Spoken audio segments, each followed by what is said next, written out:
Complete नहीं हो पाई। उन्होंने ये कहा कि कल भी वो बहस करने में असमर्थ हैं और जून की में छुट्टियां रहेंगी, उसमें बहस हो नहीं सकती है। इसलिए अब इस मामले की अगली तारीख 4 जुलाई है। और जहां तक वीडियोग्राफर सीडी देने का बात है तो कोर्ट ने कहा हम वीडियोग्राफर सीडी पार्टीज को जरूर देंगे, उसके लिए आज डिटेल्ड ऑर्डर फॉलो करें। अच्छा, क्या तथ्य रखे आज मुस्लिम पक्ष? मुस्लिम पक्ष का यही कहना था बेसिकली कि ये केस बार्ड है, प्लेसेस ऑफ वर्शिप एक्ट की बिना पे नहीं चल सकता है। और भी उन्होंने बातें रखी कि रिलीजियस कैरेक्टर जो है वो डिफाइंड नहीं है, डिवोटीज आ गए हैं, ऑर्डर 1 रूल 8 की प्रक्रिया नहीं है। उनकी ये सारी बातें थी। जब हमारा मौका मिलेगा उसको हम डिटेलली उसको जवाब 8 हफ्ते की जो डेडलाइन थी कि सुप्रीम कोर्ट, देखिए ये मीडिया में गलत नोशन है। सुप्रीम कोर्ट ने 8 हफ्ते की डेडलाइन नहीं दी थी। सुप्रीम कोर्ट ने कहा था जब ऑर्डर 7 रूल 11 डिसाइड हो जाएगा तो जिस दिन से डिसाइड हो जाएगा उस दिन से 8 हफ्ते तक इंटरिम ऑर्डर कंटिन्यू करेगा।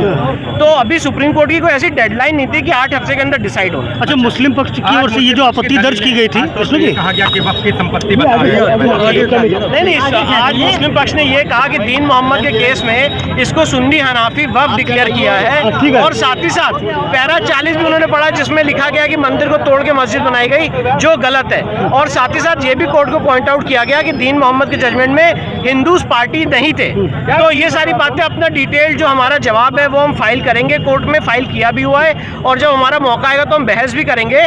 आज सिर्फ मुस्लिम पक्ष की बहस थी, उनकी बहस में आज उन्होंने प्लेंट की पैरा नंबर 36 तक पहुंचे हैं। और मुझे लगता है जब आगे आने वाले समय में 4 जुलाई को अपनी बहस शुरू करेंगे उसके 1 या 2 दिन में वो खत्म कर। वक्फ बोर्ड की संपत्ति है ज्ञानवापी या नहीं, इसको लेकर क्या स्टेटस है? वक्फ की संपत्ति है कि नहीं ज्ञानवापी, इसको लेकर क्या स्टेटस है? क्या वक्फ को स्टेटस है ये कि ये वक्फ की संपत्ति नहीं है। अगर कोई हिंदू मंदिर को तोड़ के मस्जिद बनाई गई है तो वो कभी भी वक्फ नहीं हो सकती है। और जो दीन मोहम्मद का जजमेंट है वो हमने पहले भी कहा है गलत है। हाई कोर्ट से जो एक पोर्शन दीन मोहम्मद का है उसको वक्फ नहीं माना गया है। और दूसरी इंपॉर्टेंट सबसे महत्वपूर्ण बात यह है दीन मोहम्मद के केस में कोई भी हिंदू समाज का आदमी पार्टी नहीं था।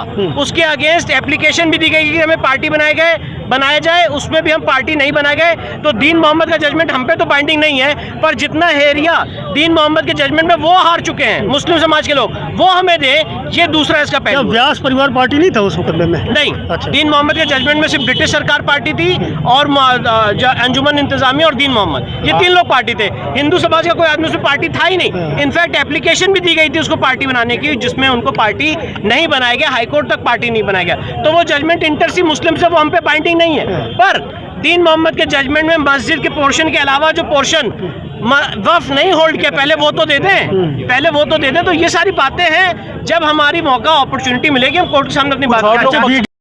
और सबसे महत्वपूर्ण बात यह है उसमें क्या शर्तें होंगी, क्या कंडीशंस होंगी, नहीं होंगी, वो कोर्ट अपने डिटेल। ये अभी कुछ नहीं बताया कि कब देंगे? नहीं, आज 3 जुलाई को संभव है। ऑर्डर आज पास करेंगे उस पे, वीडियोग्राफी फोटोग्राफी पे, और उसके बाद वो पार्टीज को मिला देंगे। ये बात तय है कि वीडियोग्राफी और फोटोग्राफी जो हुई है वो इस केस के पक्षकारों को मिलेगी। निष्पक्षता के साथ लाइव VNS से बनारस की ताज़ा तरीन खबरों के लिए प्ले स्टोर से डाउनलोड कीजिए लाइव VNS ऐप या फॉलो कीजिए लाइव VNS को सोशल मीडिया पर।